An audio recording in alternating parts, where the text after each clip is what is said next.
खोलिए। जाओ आ जाओ, देखिए हमारी बहन आ गई, जो जिनका हमारी बहन का नाम शिव देवी है, जो पीछे है आप देख पा रहे होंगे। और हमारी बहन सबसे होशियार है जितने भी सूरदास है। मुरारी जी गेट बंद कर दीजिए। इनका नाम गीता है। हाँ, गीता नाम है। चलो चलो, इनको सरदार साहब इनको बैठाइए। सूरदास हैं सब इन। और आगे जाओ, और आगे जाओ, और आगे जाओ, बस ऐसे। अब हम मेरी तरफ मुंह कर लो, बस ऐसे बैठ जाओ। बजाता हूँ। संतोष भाई है, तुम शिव देवी के बगल में बैठ जाओ। शिव देवी। हाँ भैया। मैंने कहा जब भी आया करो तो थोड़ा फोन करवा दिया करो। तो मैं अब पता मैं निकलने वाला था। तो फोन नहीं है ना मेरे पास, पिछले साल खो गया है। ये लो भोजन करो, पकड़ लो। और इनका नाम क्या है तुम्हारा? गीता। ले गीता जी, ये पकड़ो और वो हाथ ऊपर करो जी। खाओ। और हमारी बहन शिव देवी। कहेंगे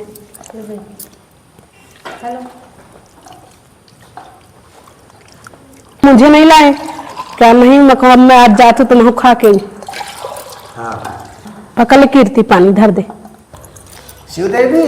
हाँ भैया। ये पकड़ो, तो तुम्हारी इच्छा हुई थी खाने की। जय हो। और ये आप भी लो, इनका नाम बोल। गीता।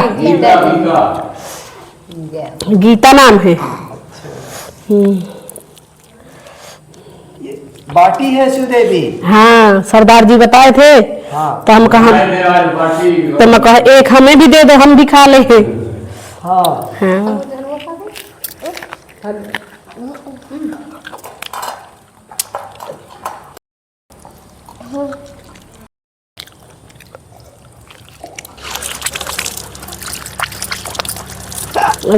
बस हो गया।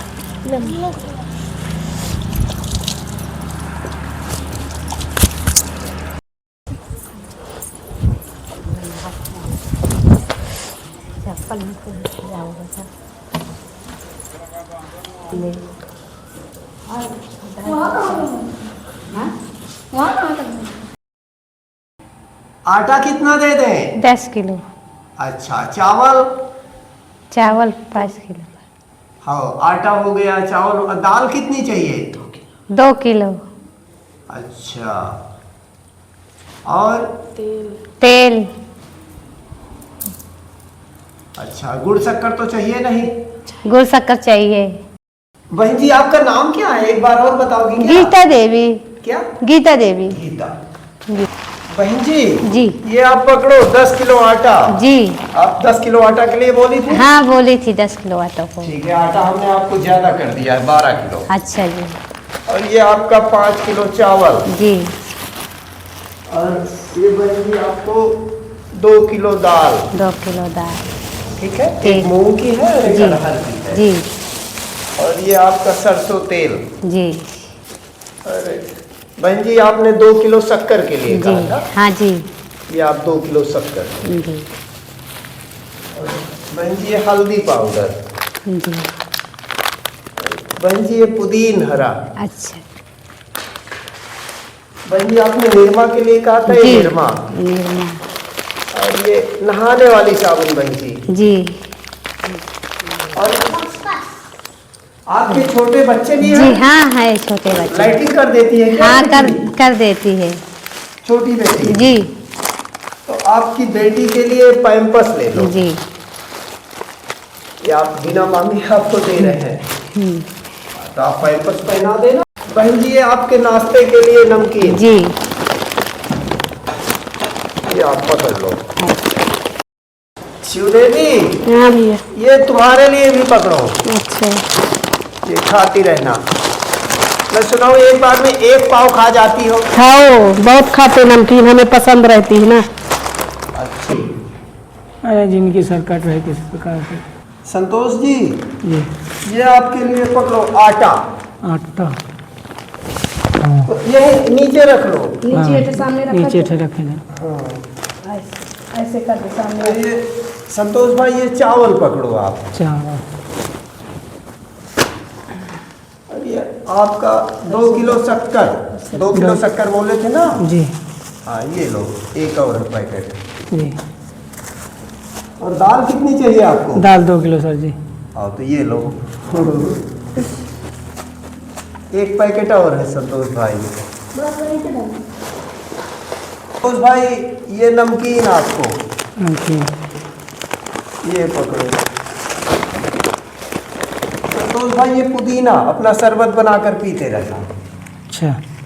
और ये आपका वॉशिंग पाउडर आपको चाहिए ना? वाशिंग, हाँ। साबुन कितनी चाहिए नहाने वाली? 2 ठो दे दीजिए।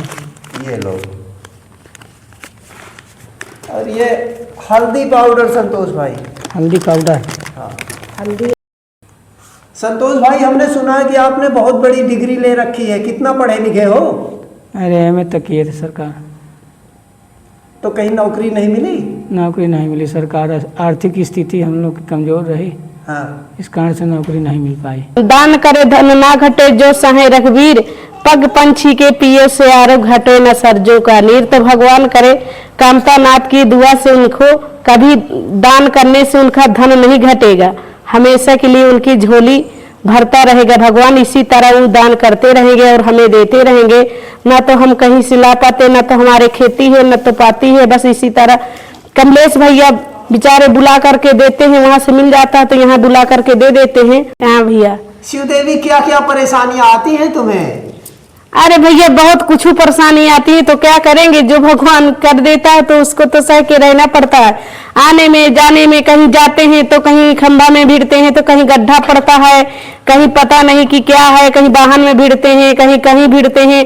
तब क्या है ना, आँखी के होने के कारण हर चीज की मजबूरियां आती हैं और यही समस्या रहती है। तो सब भगवान की कृपा से जैसे कि है उसी तरह काटना पड़ता है। और ना कितना भी मदद जो हो सकता है तो हमारे कमलेश भैया कोई हमारा इसी तरह सहारा देता रहता है, तो खाते पीते रहते हैं। रास्ते में कोई मिल गया तो कोई रास्ता भी बता दिया, कोई वाहन भी बता दिया। आंखें न होने के कारण बहुत बहुत परेशानियां आती हैं, तो आती ही रहती हैं। ये तो जिंदगी है, हर परेशानियां आती हैं जाती हैं, इसमें कोई वो नहीं है, पर क्या किया। अरे कहते हैं कि देखो हमें ना आंखें तो है नहीं, किसी के दरवाजे भी नहीं ज्यादा जा सकते कि उसमें डर लगता है कि कहाँ जाएं कहाँ ना आए, ना हमें दिखता है ना सुनता है। किसी के यहाँ की चले जाएं तो मांग लाए तो खा लेंगे, तो भीख भी नहीं मांग सकते, ना तो घर है ना द्वार है, वही झोपड़ी का रहना है।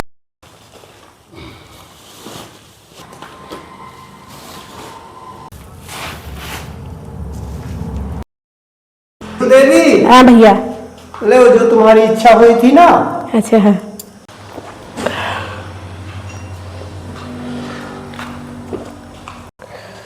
ये भी ले लो, तुम्हारे काम आएंगे। जय हो।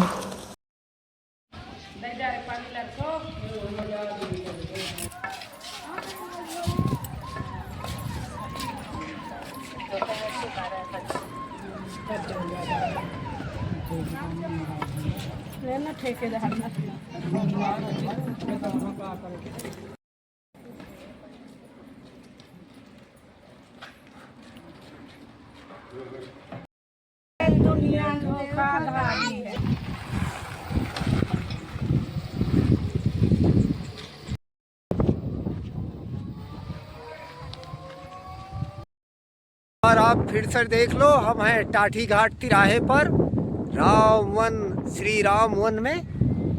तो यह जगह सतना चित्रकूट रोड में है, अनसुईया मोड़ के पहले श्री राम वन तिराहा। और यहीं से टाठी घाट जाने के लिए रास्ता है। आप देखो, आप देखिए सामने माँ मंदाकिनी है और कैसे वहाँ पर एक बहुत बड़ी भीड़ और श्रद्धालु माँ मंदाकिनी में स्नान कर रहे हैं, अगर आपको दिख रहे हो। और आप देखिए सामने महात्मा जी श्री संजय दास जी महाराज जी विराजमान हैं। हम उन्हीं की कुटिया में चलकर महाराज जी को कुछ सेवा भेंट करते हैं और महाराज जी से सत्संग करते हैं। और हमारा तो सौभाग्य है कि महात्मा जी के बार बार दर्शन करने का अवसर मिल रहा है। तो देखिए महात्मा जी विराजमान है, आप देख लो। यहाँ से सीढ़ियाँ चढ़कर महात्मा जी की कुटिया जाना होता है। आप भी घर बैठे महाराज जी के दर्शन करिए। अच्छा, दमोह सागर पड़ता है वो तो, है ना? हाँ, दमोह सागर। ठीक है। आपके चरणों में छोटी सी भेंट है। जय हो, जय श्री राम। मुरब्बा है महाराज जी आंवला। ठीक। महाराज जी आपकी चरणों में छोटी सी भेंट स्वीकार करें। ठीक होगा। महाराज जी आपकी सेवा में छोटी सी भेंट मुरब्बा आंवला। ठीक। आप तो ज्ञान के भंडार हैं और आपके पास आने के बाद हमारे पास कोई प्रश्न नहीं बनता। कोई ज्ञानी नहीं है वो, कोई पूर्ण नहीं, पूर्ण वही परमात्मा है खाली। जी हाँ, अगर हम लोग पूर्ण होते तो फिर क्यों खोज करते उनका, बताइए? जी अगर पूर्णता होते तो फिर क्यों उनकी चाह में, उनकी राह में, उनके आस में बैठे होते हम लोग, है कि नहीं? जी अगर जो पूर्ण हो गया तो फिर क्या खोजना उनको है? महाराज जी, लेकिन इस कलिकाल में आप जैसे ऋषि महात्मा बिरले ही है, कोई हजारों लाखों में एक। नहीं है, बहुत हैं, ऐसी बात है। हम लोग एक दास हैं उनके, कोई बहुत बड़े ऋषि महर्षि नहीं है ना? जी बहुत हैं संसार में, ऐसी बात है। जी अब अपने को हम समझे कि बहुत बड़ा ऋषि है, महर्षि है, पागलपन है इंसान का। जो कुछ है हर जगह परमात्मा है और कोई नहीं है। हाँ, जहाँ है सब वही, सब में वही रमण कर रहा है, चाहे हम हैं, चाहे आप हैं, चाहे कोई है, चाहे जीव है, चाहे जंतु है, चाहे प्रकृति है, सब उन्हीं में है कि नहीं? सब वही हर जगह रमण कर रहा है, कण कण में वही है। वो अपनी अपनी स्थिति होती है, अपनी अपनी दृष्टि होता है, अपनी अपनी नजरिया होती है, अपनी अपनी सोच होता है, अलग अलग। जिसकी जैसी स्थिति है वैसा ही दिखता है सब कुछ। सब ब्रह्म ऋषि है। हाँ, जिनको बोध है कि राम है, सब ब्रह्म ऋषि है। महाराज जी, दान का क्या महत्व है?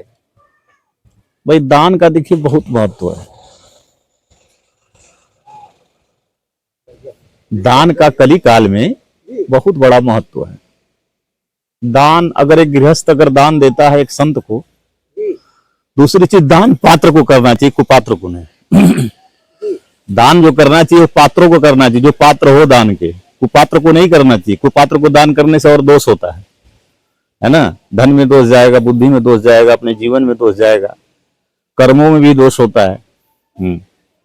अगर पात्र को दान दे रहे हैं तो वो दान अगर सही जाएगा, सही जगह जाएगा, तो फिर आपको उससे कुछ ना कुछ लाभ मिलेगा। और दान देने से भी होता है कि जैसे हम धन कमाएं या खेत से प्रकट उपज किए या मेहनत करके कमाए, धन अर्जित किए, अगर उसमें से निकाल के 10 रुपये हम संत को या अध्यात्म में ले जाकर के दान देते हैं तो वो दान से धन की शुद्धि होती है। जब धन शुद्ध होगा तो आप जब घर में खाएंगे तो वो धन जो शुद्ध होगा तो बुद्धि भी शुद्ध होगी, विचारे भी शुद्ध होगा। जब सब कुछ शुद्ध होगा तो कर्म भी शुद्ध होगा, अच्छी सोच प्रकट होगा, अच्छे कर्म करेंगे, अध्यात्म की तरफ लगाव भी बढ़ेगी आपकी, है ना? तो ये सब जो है दान देने का फायदा है। दान का बहुत बड़ा प्रभाव है। हम अगर अच्छे मन से दान देना चाहिए। हाँ, दान अगर प्रसन्न होकर दिया जाए तो और अच्छा है। और दान तो आप किसी तरह से कर दीजिए तो भी फायदा है कलिकाल में, मगर अगर अच्छे विचारों से अगर मन से प्रसन्न करेंगे तो उसका और बेनिफिट आपको मिलेगा, फायदा। तो दान का बहुत बड़ा प्रभाव है कलिकाल में। देखिए अवसर भगवान देते हैं ना, नहीं तभी वो तीर्थों में और संतों के सानिध्य में आते हैं, तभी वो 10 रुपया दान भी कर पाते हैं। कुछ लोग जेब में पैसा भर के चले जाते, 1 रुपया दान नहीं देते, वो संतों को खा करके चले जाएंगे। हकीकत बता रहे हैं। संत का भाई, सत्य के आप आएंगे तो आपको अगर समय पे आएंगे 2 रोटी देगा, प्यासे हैं जल पिलाएगा, है कि नहीं? संत का एक कर्म है। तो कुछ लोग सामर्थ्य होते हुए भी नहीं कर पाते हैं, और कुछ लोग सामर्थ्य नहीं है वो करके चले जाते हैं, ऐसी भी स्थिति मिलती है। गरीब हैं, अतिशय गरीब हैं, मगर फिर भी वो 1 रुपया देंगे, गोड़ भरेंगे, इसलिए कि उनके पास आत्मबल है। आत्मबल है उनको विश्वास है, भगवान पे विश्वास है। एक रोटी अपनी कम खाएंगे मगर दान जरूर करते हैं, है ना। ये स्थितियां हैं और दान सब लोग नहीं कर पाते। जिसपे विशेष कृपा हो परमात्मा का, या उसके अंदर कुछ विशेष पूर्व जन्मों का कर्म का प्रारब्ध हो, है ना, श्रद्धा, ये सब जो संचित होता है तभी वो दान पुण्य करता है, तीर्थों में जाता है, संतों का दर्शन करता है। ये कहाँ कर पाए लोग। तो जाके दारू पी रहे हैं, 500 रुपए की बोतल लेके 10 रुपए संतों को दान नहीं दे पाते, क्या कहा जाए। ये स्थिति है। महाराज जी आजकल दिखावे का दान बहुत हो रहा है, ये सब बेकार है। परमात्मा के चरणों में क्या दिखाना, जो सदैव देख रहा है सबको, उसको क्या दिखाएंगे आप। वो तो सर्वत्र देख रहा है ना, उसको क्या देखना है। हम ही नहीं देख रहे हैं उसको। जब हम देखना स्टार्ट कर देंगे तो फिर दिखाना खत्म हो जाएगा। हमको क्या वो नहीं देख रहा है, आपको नहीं देख रहा है, हम देख रहे हैं उसको, हम नहीं देख पाते हैं। हम तो बनाए हुए इसके प्रकृति में ही उलझे हुए हैं, उसके वैभव में, ये प्रकृति के सौंदर्य में, है कि नहीं। संसार इतनी सुंदर है कि लोग उसी में मोहित हैं, कहां से देख पाएंगे उसको। वो तो सदैव निरंतर हमेशा हमको देख रहा है, हम लोग उसी के अंश से, उसी के बनाए हुए हैं, हम लोग नहीं देख पाते हैं। तो जो हमेशा देख रहा है उसको क्या दिखाना है। दान दिखा के नहीं किया जाता, दान जितना हो गुप्त करना चाहिए। गुप्त से इसका बहुत बड़ा 10 गुना फल मिलता है, और दिखा के देने से 9 गुना क्षय हो जाता है, 1 ही गुना फल मिलेगा बस। और गुप्त देंगे तो 10 गुना फल मिलता है, इसका प्रभाव है। पहले देखिए गुप्त दान करते थे लोग, पुराने जितने शेठ थे वो आते थे, चुपचाप दे के चले जाते थे, कोई नहीं जानता था कितना दिए, क्या होगा, खत्म का। अब क्या है कि 20,000 दिए, नाम लिखाना चाहिए हमारा भाई, फलाने सिंह 20,000 दिए, ढेकाने सिंह 10,000 दिए, फलाने सिंह 5,000 दिए, खत्म। जब आपने अपना नाम ही लगा दिया तो फिर क्या पुण्य है बताइए। जब नाम ही कमाना है आपको तो फिर पुण्य कहां से मिलेगी, मिलेगा नहीं मिलेगा। तो पहले की जो दान थी, आज से 20 साल पहले बड़े सात्विकी दान करते थे लोग, बड़े अच्छे विचार के थे, और आज भी है, बीजों का नाश नहीं होता है, कुछ कम है परसेंटेज। जैसे बीज का नाश नहीं होता है, कम हो जाएंगे, परसेंटेज कम हो जाएगी, मगर है। और ठीक है, कलिकाल में जैसे दान कर दे वो सब पुण्य है, बढ़िया है, कोई दिक्कत नहीं। चाहे किसी तरह से दान उनको हो जाए, नहीं भी मन करता है तो भी निकल जाता है, रुपया दे देते हैं 10, 20, 50, तो भी ठीक है, धन्य है ना। जैसे इच्छा नहीं है, खा लेते हैं 2 रोटी तो भी पेट में ही जाएगा वो। तो ऐसे इच्छा नहीं कर रही है दान देने की, अगर दे भी देते हैं तो भी उसका बेनिफिट है, फायदा है, आपको मिलेगा, नुकसान नहीं है उससे। हाँ, दान का प्रभाव है, दान प्रेम से, आदर से, मर्यादा से और भाव से देना चाहिए, इसका ये नियम है।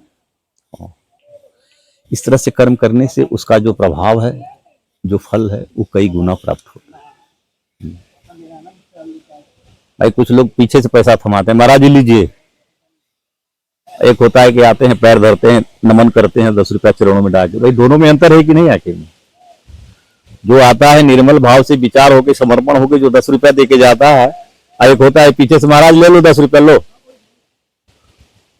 है कि नहीं। अब दोनों में अंतर है कि नहीं। जैसे किसी को खिलाना है तो प्रेम से 2 रोटी खिलाओ, उल्टा पानी बोलोगे, खिलाओ महाराज पालो, अभी क्या है, पवाना पाना दोनों बेकार है। तो स्थितियां आ जाती है, लोगों के विचारे अलग है, संस्कार जिसका जैसा रहता है वैसा प्रभाव रहता है उसके विचारों में, कर्मों में, है ना। महाराज जी हमारे जीवन में दुख का कारण क्या है। लोग लाखों करोड़ों होते हुए भी सुखी नहीं है, तड़प रहे हैं, सुख खोज रहे हैं। नहीं, दुख और सुख देखिए जीवन की 1-2 पहलू हैं, पहलू हैं। दुख और सुख के 2 पहलू हैं। जैसे नदी के 2 किनारे होते हैं ना, वैसे ही 2 सुख, जीवन के 2 किनारे हैं ये। तो अब रह गया कि दुख और सुख, कुछ अपने कर्म से भी दुखी हो जाते हैं, कुछ उल्टा सीधा, कुछ कर्म ऐसा बन जाता है कि वो खुद स्वयं दुखी हो जाते हैं, है ना।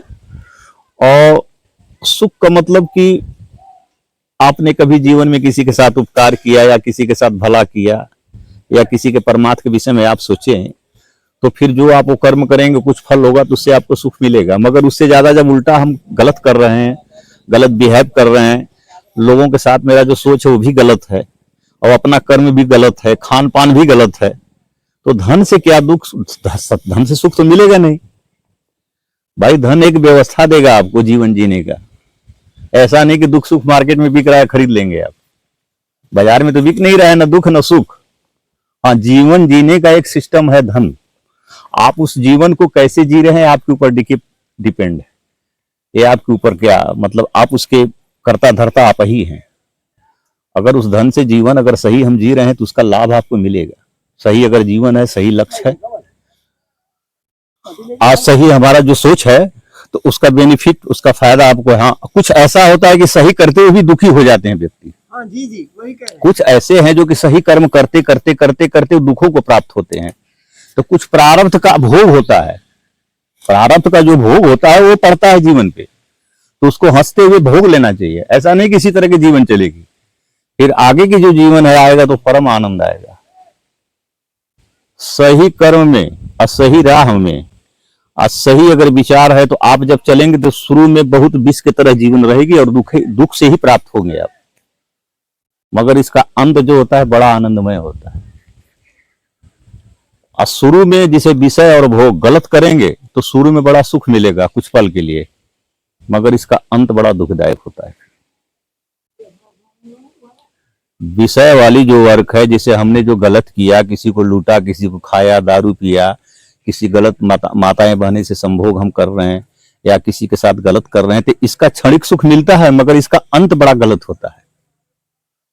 और सही कर्म में क्या है कि शुरू में दुख मिलेगा, परीक्षाएं आएगी, तमाम कठिनाइयों से गुजरना पड़ेगा, कभी धन नहीं रहेगा, कभी धन आ जाएगी, कभी आफत विपत शरीर पे पड़ जाएगी। तो इसमें क्या होता है कि भगवान अपने भक्तों की परीक्षा लेते हैं। हाँ, जब वो धीरे धीरे परीक्षा जब क्रॉस कर जाता है, जब आगे निकल जाता है, परमात्मा जान जाते हैं कि नहीं ये बंदा फिट है, एकदम अब क्लियर हो गया, तब उसको निकाल लेते हैं। फिर उसके जीवन में आनंद ही आनंद है, फिर दुख सुख खत्म कहानी। फिर दुख सुख जो होती है ना संसारिक चीजें हैं, ये सब समाप्त हो जाएगी। फिर वो आनंद में प्रवेश कर जाएगा, आनंद और परमानंद की स्थिति में चला जाता है। तो फिर दुख सुख खत्म हुआ। फिर दुख और सुख ये मन की स्थिति है बस, है ना। अब संसारी लोग क्या करते हैं, मन की स्थिति में जीते हैं। अब आसंत जो है आत्मा की स्थिति में जीता है, मन बुद्धि से विचारों से अलग हो जाता है, वो आनंद और परमानंद में प्रवेश कर जाता है। इसीलिए उसके जीवन में ना कोई दुख ना कोई सुख, उससे परे हो गया वो। हम लोग को तो पता ही नहीं चलता क्या दुख है क्या सुख है, सब सम एकदम खाली आनंद बस, कुछ नहीं, कोई मतलब नहीं दुख सुख। ये संसार की स्थिति है, जो विषय भोगों में जी रहे हैं उनके लिए दुख और सुख, संतों के लिए नहीं है दुख सुख। गृहस्थ भी निकल सकते हैं, ऐसी बात नहीं है, उससे भी परे हो जाएंगे, मगर जब उनकी लगाव संतों से रहेगा, अध्यात्म से प्रेम रहेगा, उनका आना जाना बना रहेगा, संतों से सत्संग करेंगे, तब वो धीरे धीरे क्लियर होंगे। नहीं तो फिर उसी दुख सुख के कीचड़ में फंसे रहेंगे। आप 1 करोड़ नहीं 50 करोड़ धर लीजिए, 50 अरब धर लीजिए, दुख सुख थोड़ो खरीद लेंगे आप, आनंद थोड़ो खरीद लेंगे।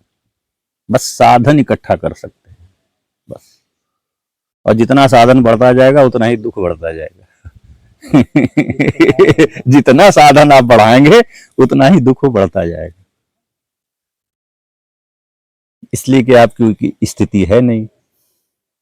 आप कितना हो मोटा गद्दा पे बैठ जाएंगे, पता चला कि धन है तो भूख नहीं है, और भूख है तो धन नहीं है। ये स्थिति है संसार की। गद्दा मिल गया तो नींद नहीं है, गद्दा नहीं था तो नींद था। हाँ, जब तमाम वैभव आ गया तो नींदे नहीं है, तमाम वैभव आ गया तो भूख है नहीं है, और जब कुछ नहीं था तो नींद था, भूख भी था, तो उस समय धन भी नहीं था, सोने के लिए गद्दा नहीं था। तो ये प्रकृति की ऐसी व्यवस्था है, परमात्मा हर चीज सबको नहीं देता है। 99% है जो बहुत बड़े आदमी है, सब दवा खा के, दारू पी के, बियर पी के सोते, नहीं तो नींद नहीं लगती है उनको। ऐसे लोग हैं, धन है, बहुत वैभव है, पता चला नींद नहीं है, भूख नहीं है, और सब लोग जीर्ण हैं शरीर से, तमाम रोग व्याधि ग्रसित हैं। तो परमात्मा हर चीज नहीं देता है सब, है ना। धन दे दिया तो दुख दे दिया, पता चला कि भूख है नहीं है, खत्म करिए कहानी। नींदें नहीं लग रही, दवा खा रहे हो, क्या सुख है बताइए। तो स्थिति होता है। ऐसा कोई नहीं कि कोई कार से चल रहा है, स्कॉर्पियो से चल रहा है या फिर फॉर्च्यूनर से चल रहा है तो बहुत बड़ा सुखी। उससे पूछो जाकर के नजदीक क्या तुम्हारे तो कितने बड़े सुखी हो, तो तू बताएगा अपनी जीवन शैली के कितने बड़े दुखी है। दूर से देखने में एक दूसरे के जीवन बड़ी अच्छी लगती है कि नहीं, मगर जब करीब से जाके झांकिएगा, पूछिएगा, जब उसके अंदर प्रवेश करिएगा तो पता चलता है कि हमसे भी ज्यादा दुखी है। तो हम तो बड़े सुखी है, ये हमसे भी ज्यादा दुखी है, ये हम तो बड़े सुखी हैं। इस संसार में सुख नहीं है, दुख, इसको दुखालय कहा गया है। संसार दुख व्याध मंदिरम, ये संसार ये जो है दुखों का मंदिर है, यहाँ पे सुख नहीं है ना। सुख और आनंद और परमानंद जो भगवान के चरणों में समर्पण हो गया, जो उनके शब्द को पकड़ लिया, जो राम को पकड़ लिया, जो राम के चरणों में समर्पण हो गया, वो इसी को आनंद है, सुख है। इसके अलावा जो उनसे अलग उसको कोई सुख नहीं है, खाली दुख है बस। वो सोच रहा है कि हम बड़े सुखी हैं, पागलपन है। वो सुख नहीं है, वो तृष्णाओं के आग में, वासनाओं के आग में वो जल रहा है, उसकी जीवन बेकार जा रही है एकदम। बस सुखी वही है जो भगवान के दास है, कहाँ दूसरे सुख है। ये स्थिति है सब। बहुत अच्छी इसमें लिखा भी है तुलसीदास जी ने कि राम विमुख सपने सुख नहीं, राम के बिना अगर सोचे कि हम सुखी हो जाएं तो ये असंभव चीज है, ऐसा कोई बात नहीं। सुखी वही जो राम का दास है, जो राम के चरणों में समर्पण है, जो संतों के सानिध्य में समर्पण है, जो भगवान के चरणों में समर्पण है, वही परम आनंद और सुखी। नहीं, दुनिया में ऐसा कोई व्यवस्था नहीं है जो आदमी को सुख और आनंद दे दे। दुनिया में विज्ञान के पास ऐसा कोई पावर नहीं है जो राम से विमुख होकर के उसको सुख और आनंद प्राप्त करा दे, कुछ नहीं।